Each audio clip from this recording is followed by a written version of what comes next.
All forms of art are merely attempts to translate the ultimate reality. Writing, language, and song can only give a glimpse into a hidden world of meaning. Language limits, our definitions limit, and the nature of the mind itself limits and filters stimulus to put first and foremost the need for survival. But what is man trying to survive for? Why does anything try to survive at all? It is as if the very foundation of all life here spawns and evolves not from fear or necessity, but more so, a desire. Despite one's views about what life is or how it came about, the universal agreement is that life is indeed strange. No matter what origin story you come across, with some caveats of course, are both sensible and ridiculous. On one hand, man is like a god. He can do and think in ways that nothing else can. He can speak, build, make art, and music. He can wield the elements and harness energy to create machines and awful weapons. On the other hand, man behaves and lives like beasts, obsessed with pleasures, senseless violence, and petty conflicts. He kills other things to sustain himself, passing waste like every other beast around him. When you cut him, he bleeds, and his biology, while impressive, is weak and susceptible. What separates man from beasts? What likeness does he have to God? Volition. This is what sets him apart from the rest, not his intelligence, his wealth, or his accolades. Society allows fools to become rich, funds schools that breed useless thinkers, and institutions that reward mediocrity and conformity. The true evolution is not biological nor societal, it is personal, and yet it is cosmic. As within, so without, as above, so below. The inner oceans and the outer oceans all reflect the state of the collective mind. Since the dawn of the thinking man, the nature of what you are and where you are has been kept occulted. Be this for the protection and insurance of the divine doctrines, or for the subjugation and enslavement of mankind. Will its wielder plow or salt the earth? Will he build a society in the image of the highest God? Or will he build a city on the catacombs of man's lowest desires? The fact of something cannot be evil, it cannot be wrong. It is and always will be a fact, regardless of how one feels about it. So, regardless about how one feels about the laws of nature or how to work within that framework, is irrelevant to the actuality of the reality we inhabit. And so, it is irrelevant what you think a symbol means, a word or law, unless one does not care about the consequence of that ignorance. It is in fact man's ignorance that is the mechanistic will, the driving force behind the magic of the dark builders. These same builders use symbols, language, and psychology to get those to agree to what they never would, if said in plain words.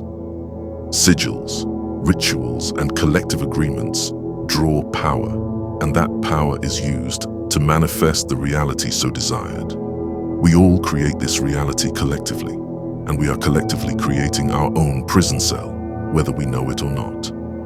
Man is told what will be done and shown what will be done to him through movies, music, and symbology. Because they are showing you, and because you have not detested nor pushed back, you have essentially consented. Despite you yourself not consenting, the group, the species as a whole, has, and so your resistance alone cannot undo the momentous momentum that is hurling humanity into the belly of a perpetual Kali Yuga. The consequence of such goals are further removed from the caster, as they are not the ones technically breaking the natural law. Tell me, is it the man who gives the order, or the one who acts it out, responsible for the action, and thus the reaction? Those who are only doing their job are nothing more than slaves to a Stockholm syndrome of the highest pedigree. Since the powers that be can control and sway public opinion, change definition, and incentivize certain traits and punish others through social engineering. It is quite easy to convince the simple and idle mind of many men to obey insanity out of so-called civic and/or moral duty. Beneath man lurks an animal nature that is many times unaware to him, one that let out of hand or not allowed to breathe, produces the most foul and egregious of perversions and behaviors.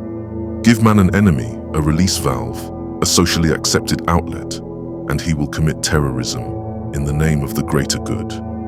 Such is another tool used at great effect by the one-eyed shepherd, leading his flock into their own damnation. Hell is not a place, but a realization of detachment that can never be reconnected, a stain that cannot be washed away.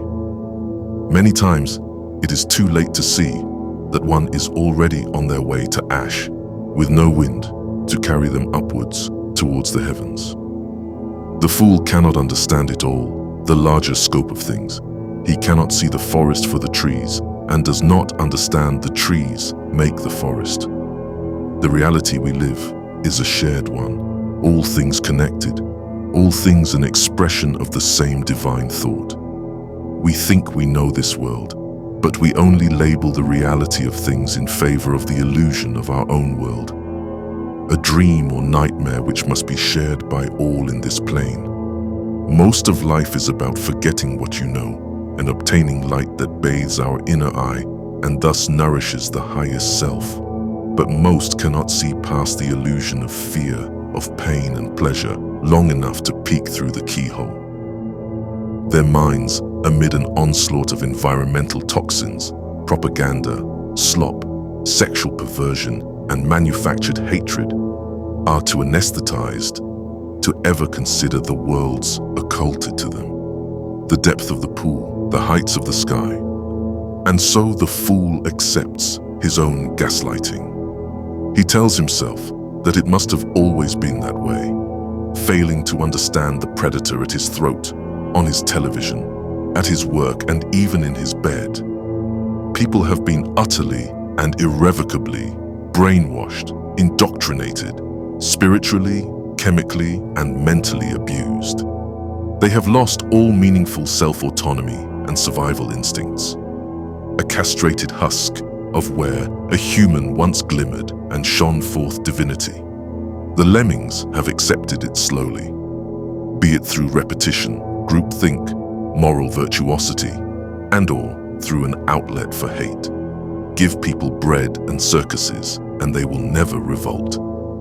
Despite the commoner agreeing that there are islands visited by leaders and powerful people whom indulge in abuse of children, despite knowing that our national security has been put in peril by traitors and that there is corruption so obvious it has become a norm in society, only goes to show you that because man is fed, that he is housed and he is clothed, that he will do nothing to stop it so long as his creature comforts are met. They are okay with supporting nonsense and even downright destructive ideas and policies, so long as they can project altruism and moral erectness to their like-minded cattle. These energetic vampires fervently crave the attention of their peers and bask in the artificial truth shared amongst them so much that they will go to any end and stoop to any low to obtain it. It is an addiction, the attention, the constant stimulation and outrage. First the soul is killed, and then the body is animated by a shadow, an idea, a framework which animates the flesh. The necromancer is on the phone, on the TV, and within the social consciousness. So, we walk and converse with the dead. We see the mass graves in schools, businesses, and homes. We must ask ourselves, what business is morals to the detractors of God, those who have no belief in a divine hierarchy or the potential of such? How is it that those of such mind are able to preach of moral erectness, of social justice, and judgments of character? No code of morals exists in man's world. It is lifted from the scriptures and teachings of higher states of consciousness. Yet the soulless, godless, and lightless eaters are the loudest, most projected aspect of the human consciousness in today's world. it is not merely for sensational profit, but for a prosaic downfall of man's potential.